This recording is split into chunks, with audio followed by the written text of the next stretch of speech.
Assalamualaikum warahmatullahi wabarakatuh. Nama saya Wahyudi, NIM 113, kelas 3B, perawatan S1. Di sini saya akan mempresentasikan tugas studi Islam tentang toleransi inter dan antar umat beragama.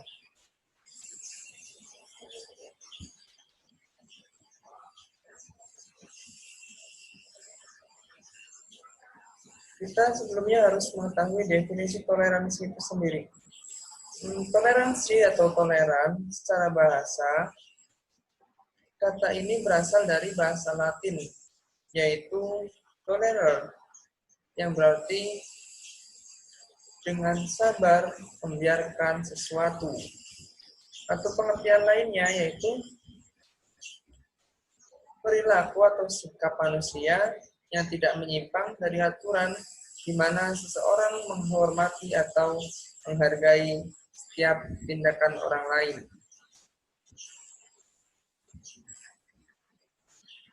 Untuk yang pertama yaitu toleransi untuk sesama umat Islam. Toleransi sama umat Islam merupakan toleransi atau sikap saling menghormati dan menghargai sesama muslim walaupun kita berbeda madhab dalam beragama Islam maksudnya, karena umat Islam harus selalu bersatu walaupun berbeda pendapat maupun golongan. Sesama muslim tidak boleh saling mengkafirkan, kecuali memang golongan tersebut sangat berbeda dengan ajaran Quran dan Sunnah. Dalam toleransi sesama umat Islam akan terjalin ukhuwah Islamiyah, di mana ukhuwah Islamiyah itu sendiri akan meningkatkan persatuan umat muslim yang sehingga akan membuming di seluruh dunia. Umat Islam akan berkembang pesat. Untuk contohnya, di sini ada banyak golongan umat sesama muslim.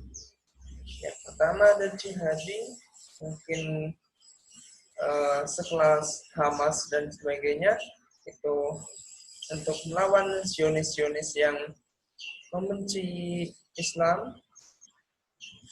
Yang kedua ada Salafi, biasanya berasal dari Saudi Arabia. Biasanya Salafi selalu mengajarkan tauhid, tetapi juga dalam mengajarkan tauhidnya cuma pada tegas. Selanjutnya adalah Ikhwani atau mungkin Ikhwanul Muslimin. Selanjutnya ada Azhari, yaitu ulama-ulama Al-Azhar dari Mesir contohnya. Selanjutnya ada Sufi. Sufi biasanya itu terkenal dengan semangatnya dalam berzikir. Yang selanjutnya yang ada di Indonesia adalah ada MD atau MU, Muhammadiyah maksud saya, yang semangat dalam berkemajuan Islam yang modern untuk membiur atau memurnikan Islam dan memberantas kesyirikan atau TBC, tahayul, bid'ah, tahayul, bid'ah, dan khurafat. Yang selanjutnya adalah Nahdlatul Ulama atau NU. Untuk NU dan Sufi hampir mirip, dan juga Muhammadiyah dan juga Salafi juga hampir mirip dalam cara berdakwahnya atau juga cara berperilakunya di kehidupan nyata.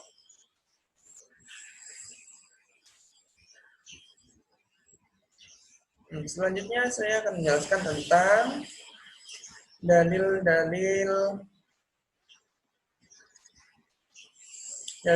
tentang toleransi sesama umat beragama, sesama umat muslim maksud saya. Allah berfirman dalam Quran surah Al-Hujurat ayat 10, itu innamal mu'minuna ikhwah fa aslihu baina akhawaykum wattaqullaha la'allakum turhamun. Yang artinya adalah orang-orang yang beriman itu sesungguhnya bersaudara. Sebab itu damaikanlah, perbaikilah hubungan antara kedua saudaramu itu dan takutlah terhadap Allah, supaya kamu mendapat rahmat. Di surah yang sama, di beda ayat, Allah juga berfirman, ya ayyuhan nasu inna khalaqnakum min dzakarin wa untha wa ja'alnakum syu'uban wa qabaila lita'arafu. Inna akramakum 'indallahi atqakum. Innallaha 'alimun khabir. Artinya, wahai manusia, sesungguhnya kami menciptakan kamu dari seorang laki-laki dan seorang perempuan dan menjadikanmu berbangsa-bangsa, bersuku-suku, supaya kamu saling kenal mengenal. Sesungguhnya orang yang paling mulia di antara kamu di sisi Allah ialah orang yang paling takwa di antara kamu. Sesungguhnya Allah Maha mengetahui lagi Maha mengenal.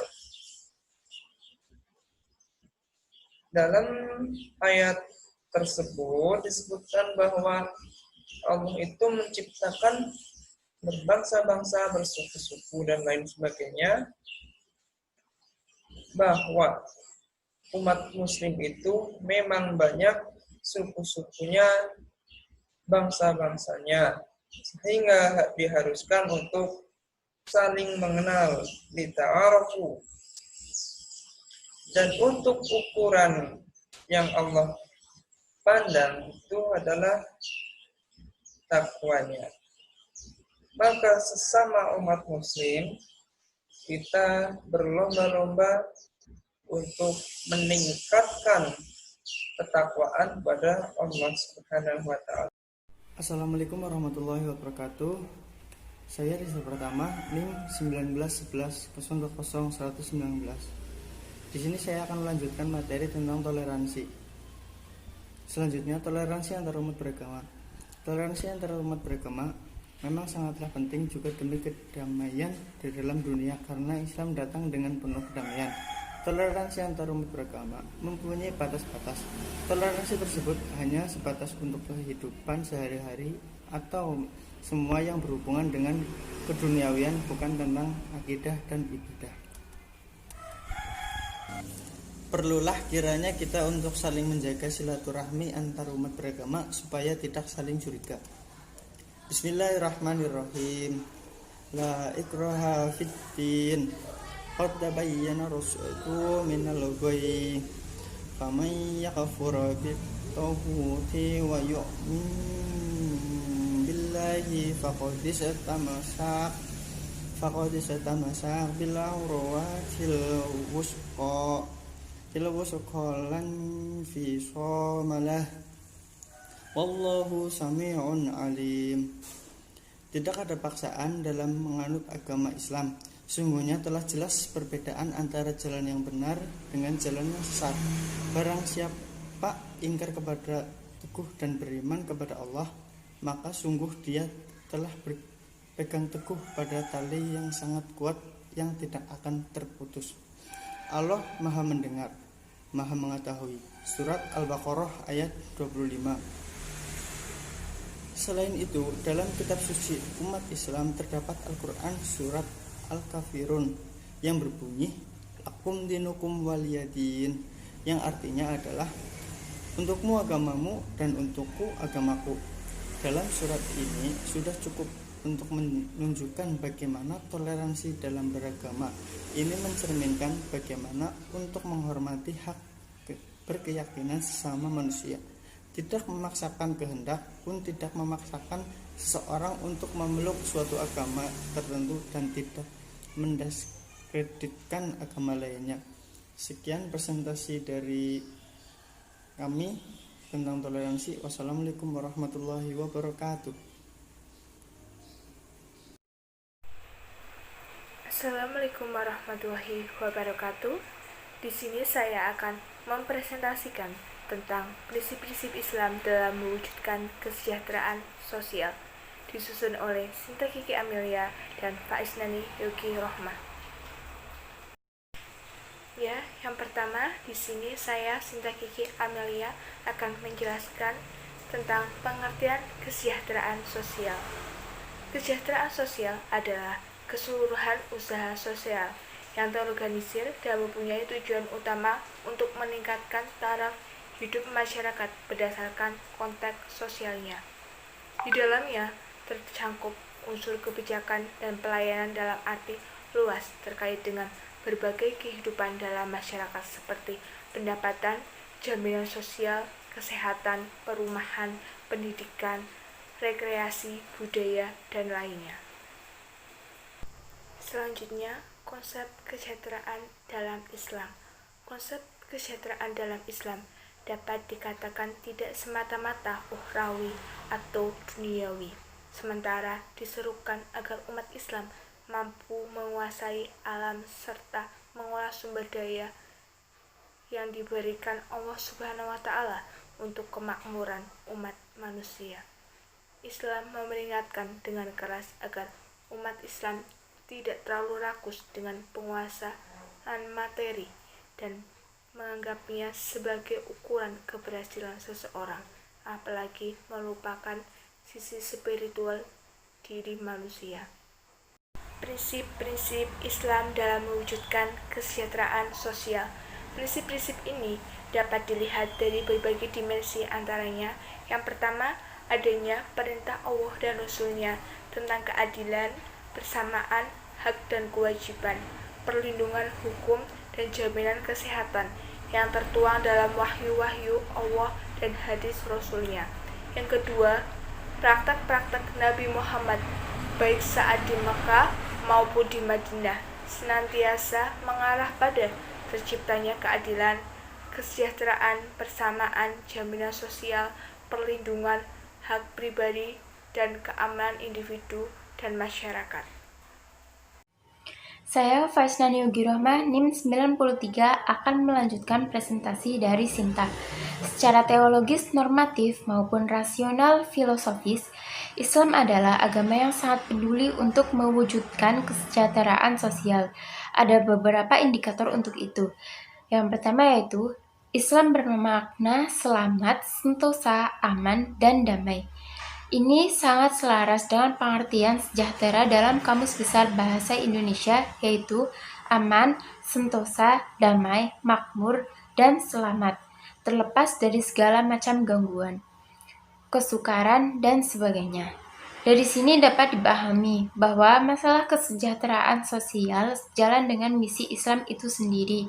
Misi inilah yang sekaligus menjadi misi kerasulan Nabi Muhammad SAW sebagaimana dinyatakan dalam Quran Surah Al-Anbiya ayat 107 yang artinya, dan tidaklah kami mengutus kamu melainkan untuk menjadi rahmat bagi seluruh alam.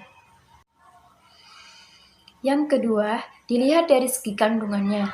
Terlihat bahwa seluruh aspek ajaran Islam ternyata selalu berkaitan dengan masalah kesejahteraan sosial.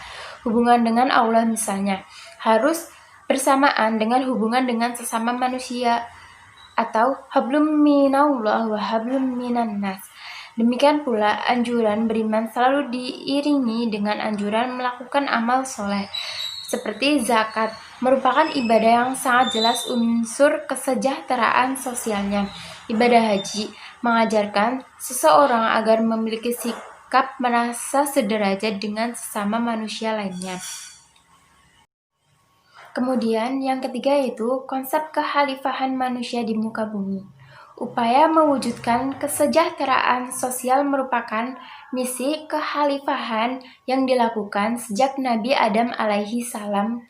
Keempat, di dalam ajaran Islam terdapat pranata dan lembaga yang secara langsung berhubungan dengan upaya penciptaan kesejahteraan sosial, seperti wakaf, infak, dan sedekah, zakat, dan sebagainya. Zakat berfungsi sebagai salah satu media untuk distribusi keadilan sosioekonomi dan juga dapat meningkatkan kesejahteraan orang miskin. Bentuk social security yang diperankan oleh zakat adalah dengan menyediakan bantuan material kepada orang miskin dan pihak yang membutuhkan. Bentuk lainnya adalah dengan menyediakan bantuan material kepada anak yatim piatu, janda, orang tua, dan lain-lain. Di samping itu, zakat juga berperan sebagai ekspresi persaudaraan, goodwill, kerjasama, dan sikap toleran dalam masyarakat. Assalamualaikum warahmatullahi wabarakatuh. Perkenalkan, nama saya Nisa Fajrani, NIM 122, kelas 3B perawatan S1. Di sini saya akan mempresentasikan tentang pandangan Islam terhadap beberapa persoalan kemiskinan, kebodohan, dan pengangguran. Kemiskinan dalam bahasa Arab itu berasal dari kata sakana yang berarti diam atau tenang. Menurut pengertian syarah, fakir adalah orang yang tidak mempunyai kecukupan harta untuk memenuhi kebutuhan pokoknya seperti makanan, pakaian, dan tempat tinggal. Sedangkan miskin adalah orang yang tidak mempunyai apa-apa. Dengan demikian, kemiskinan adalah orang-orang yang tidak mempunyai kecukupan harta apa-apa untuk memenuhi kebutuhan seperti makanan, pakaian, dan sandang. Terus ada syariat Islam untuk menetapkan kebutuhan pokok. Allah berfirman dalam surat Al-Baqarah ayat 233, berbunyi kewajiban ayah memberi makan dan pakaian kepada para ibu dengan cara ma'ruf. Yang kedua adalah surat At-Talaq itu ayat 6, berbunyi tempatkanlah mereka para istri di mana kamu bertempat tinggal sesuai dengan kemampuanmu. Dan yang terakhir ada Rasulullah SAW bersabda, dan kewajiban para suami terhadap para istri adalah memberi mereka belanja, makanan, dan pakaian. Terus ada cara mengatasi kemiskinan dengan cara yang pertama adalah jaminan pemenuhan kebutuhan primer, yang kedua peraturan kepemilikan, yang ketiga penyediaan lapangan kerja, dan yang terakhir ada pelayanan pendidikan. Terus yang kedua adalah pengangguran. Pengangguran menurut pandangan Islam adalah keadaan tanpa pekerjaan yang dihadapi oleh segolongan tenaga kerja yang telah mencari pekerjaan tetapi tidak memperolehnya. Selanjutnya nanti akan dilanjutkan oleh teman saya yang bernama Ita. Sekian dari saya, kurang lebihnya saya mohon maaf. Wassalamualaikum warahmatullahi wabarakatuh. Assalamualaikum warahmatullahi wabarakatuh. Saya akan melanjutkan presentasi dari Anissa. Menurut Kordawi, pengangguran dapat dibagi menjadi dua kelompok, yaitu yang pertama pengangguran jabariyah atau terpaksa, suatu pengangguran di mana seseorang tidak mempunyai hak sedikit pun memilih status ini dan terpaksa menerimanya. Pengangguran seperti ini umumnya terjadi karena seseorang tidak mempunyai keterampilan sedikit pun. Yang kedua yaitu pengangguran hiyariyah, seseorang yang memilih untuk menganggur padahal dia pada dasarnya adalah orang yang mampu untuk bekerja, namun pada kenyataannya dia memilih untuk berpangku tangan dan bermalas-malasan hingga menjadi beban bagi orang lain. Menurut Qardawi, telah merinci dampak buruk pengangguran dalam 2 tingkatan, yaitu dampak buruk pengangguran bagi individu. Secara ekonomi, tidak memiliki pemasukan ataupun penghasilan. Secara kesehatan akan mengurangi gerak tubuh. Secara kejiwaan, seseorang akan hidup dalam kekosongan waktu dan akan menimbulkan perasaan dengki dan iri terhadap keberhasilan orang lain. Dampak buruk pengangguran bagi kehidupan keluarganya. Yang kedua yaitu dampak buruk pengangguran bagi masyarakat. Perkembangan ekonomi akan terhambat karena dalam masyarakat terdapat kerusakan dan kekurangan daya produksi. Dampak terhadap interaksi sosial di mana seseorang yang pengangguran akan merasa kehilangan sesuatu kemampuannya dan akan selalu merasa pesimis dalam hidupnya. Dampak terhadap moralitas dalam masyarakat yaitu munculnya kecenderungan atau indikasi untuk berbuat kriminalitas karena seseorang yang menganggur pada umumnya akan memiliki banyak kekosongan dan kekhawatiran. Kebodohan.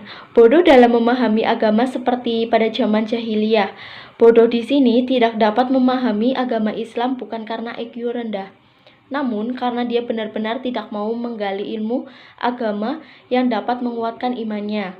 Wes Al-Qarni mengatakan ada 2 kebodohan dalam agama, yaitu bodoh basit, yaitu kebodohan seseorang dalam meyakini sesuatu yang diyakininya karena benar-benar tidak tahu dalam Al-Quran.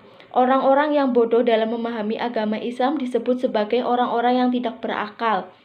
Quran Surat Al-Anfal ayat 22. Yang kedua yaitu bodoh murakab. Kebodohan seseorang dalam meyakini sesuatu yang diyakininya dan dia benar-benar meyakini kebenarannya itu sehingga sangat sulit diluruskan. Bodoh murakab artinya bodoh yang tersusun dalam 2 materi, yaitu dalam keyakinannya dan dalam meyakini sesuatu yang salah.